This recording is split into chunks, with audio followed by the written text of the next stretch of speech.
Okay, let's dive into this. Welcome to The Explainer. Today, we're taking a completely fascinating and honestly pretty unique look at a part of your body that you probably use and, well, abuse every single day.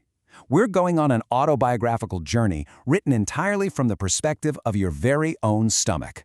We're going to unpack the mechanics, the crazy chemistry, and the surprising emotional life of this totally vital organ. As you'll see through these visuals, it is definitely going to change how you think about your very next meal.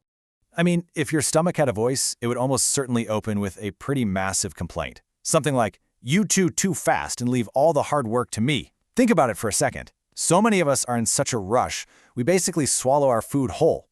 We barely even use our teeth, and that leaves your stomach, this J-shaped, pink, towel-lined organ sitting right below your ribs, to handle all the heavy lifting. It's essentially down there screaming, "Hey, you have teeth for a reason. Why am I doing the whole shebang?" All right, Section 1. Meet your overworked stomach, the expandable prep cook. Now, to really appreciate this guy, we've got to completely redefine its job description. A lot of people mistakenly think the stomach is where all digestion finishes up. Actually, scratch that, it's more like the ultimate underappreciated prep cook. The real final digestion happens way farther down the line in your intestines. But to do this intense prep work, your stomach has a brilliant physical design. Look at this comparison. When it's empty, it sits quietly below your ribs, basically like a deflated balloon. But when it's fully stretched out after a huge meal, no way. It can hold up to half a gallon of food and liquid. Half a gallon.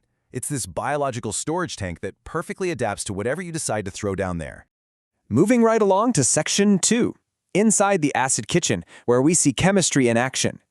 Now, what's really interesting about this slide is the sheer mind-boggling scale of the operation. Remember how we said the inside lining kind of looks like a fuzzy towel? Well, embedded inside that towel-like surface are 35 million tiny glands. 35 million! And they are just working tirelessly, day in and day out, basically standing by for your next meal so they can spring into action. So what are those 35 million glands doing exactly? Well, they're pumping out nearly 3/4 of a gallon of highly acidic fluids every single day. That's almost a milk jug full of mostly hydrochloric acid. And this acid is absolutely crucial. It creates this specific enzyme called pepsin, which acts like a biological buzzsaw targeting and breaking down tough proteins like meat. It also pumps out other enzymes that literally curdle dairy, turning milk into a digestible, yogurt-like paste right inside your own body. Next up, Section 3, the churning process, or as we like to call it, the wedding feast. Because, digestion isn't just about acid, it is highly, highly mechanical. Imagine you're at a massive wedding feast. The food literally stacks up inside you like layers in a cake. First, you get that heavy biryani layer at the bottom, then comes a rich layer of korma curry, and finally, you top it all off with a layer of sweets. Well, your stomach doesn't just let it sit there. The muscular walls kick into this intense, wave-like churning process, contracting from top to bottom. It rigorously kneads and mixes all those separate layers together with all those acidic juices we just talked about, until the whole feast becomes one thick, highly acidic paste. Which brings us to Section 4, the slow drip delivery, the pyloric valve and duodenum. Once that thick paste is fully prepped, it's got to move on. And it does this through what is basically the stomach's second mouth. Right at the bottom is an exit door known as the pyloric valve, opening directly into the duodenum, which is the first roughly 1-foot-long section of your small intestine. Now, the stomach releases its acidic paste through this valve very, very slowly, just a slow, steady drip. Why? Because the duodenum is a super delicate neighborhood. If the stomach dumped all that acidic paste at once, the acid would literally burn holes straight into your intestinal walls, causing incredibly painful ulcers. This slow drip is a genius defense mechanism, giving the small intestine time to neutralize the acid. All right, Section 5, the digestion timetable. Let's clock in. Given all this heavy physical and chemical labor, how long your stomach actually works depends entirely on what you're feeding it. Check out the surprising data on this table. Boiled potatoes? Piece of cake. They turn to paste in just a few minutes. An average meal will keep your stomach working for roughly 4 hours before it finally gets to take a break. But look at this. Leafy greens like spinach, they are incredibly tough for the human body to break down. If you force your stomach to process a heavy load of spinach, you are literally assigning it a grueling, full 24-hour shift. The foods you choose directly dictate your stomach's workload. Moving to Section 6, How Fat and Cold Hurt. Meet the stomach's absolute worst enemies. So while some foods just take longer to process, there are external factors that can practically paralyze your stomach and make its job absolutely miserable. First up is heavy fat. Just imagine eating a super greasy breakfast, right? Like a butter-soaked paratha or deep-fried food. When that massive load of fat hits the intestines, they basically panic. They cannot handle that much heavy fat at once, so they release a defensive hormone that acts like pulling the emergency brake on a car. That signal goes straight up to the stomach and completely paralyzes it, instantly stopping all that churning.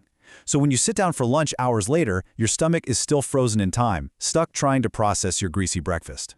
And this brilliantly illustrates the second enemy, extreme cold. Your stomach naturally hums along at a very precise, warm 99 degrees Fahrenheit. But if you crush a huge bowl of ice cream, you plunge that internal temperature down by a massive 20 degrees. The biological machinery literally just freezes. All digestion completely stops cold in its tracks for about 30 minutes until the stomach can warm itself back up to operational levels. Now, knowing that the stomach pumps out 3/4 of a gallon of meat-dissolving acid, we arrive at a really fascinating biological paradox. I am made of meat. Why don't I digest myself? Seriously, if the stomach is explicitly designed to break down meat, and the organ itself is made of meat, why doesn't it just melt? Well, the answer lies in a totally miraculous piece of self-defense. The stomach is completely coated in a highly sensitive, constantly renewing protective mucus lining. It's this delicate inner shield acting as a barrier between the raw tissue and the churning acid. Without this microscopic layer, your stomach would literally act as a cannibal, completely consuming its own walls. It is absolutely vital. And that brings us to our final section, the emotional mind-gut connection. Okay, this is where things get really wild. Digestion is not just a mechanical or chemical thing, it is deeply physically tied to your human emotions. Your stomach literally changes based on your mood. If you're furious and your face turns red with anger, the lining of your stomach actually turns red too, and it starts dangerously overproducing acid. On the flip side, if you're terrified and your face goes pale, your stomach loses its color and goes pale right along with you. Even intense excitement, like watching the tense, nail-biting final moments of a cricket match, causes your stomach to overstimulate and pump out excess, completely unnecessary acid just from the adrenaline alone. But of all the emotions, the most severe physical impact actually comes from sorrow. When you're deeply sad or grieving, the stomach effectively just shuts down. The churning movements completely stop. The acid and juice production just drops to zero. If you force yourself to eat while you're crying or feeling profoundly depressed, that food does not digest. It just drops into a paralyzed organ and sits there, rotting and causing you immense digestive distress. So, what does this all mean for us? It leads to a highly practical and, I think, pretty provocative thought. Your emotional state is quite literally the control switch for your digestion. So next time you sit down to a meal while you're furious, super stressed, or deeply sad, ask yourself, are you forcing your stomach to work in the dark without the tools it needs? Sometimes, skipping a meal until your mind is calm is far better than forcing your overworked prep cook to handle food it simply cannot process. Take care of your mind, and your stomach will take care of the rest. Thanks for joining me on this explainer. I'll see you next time.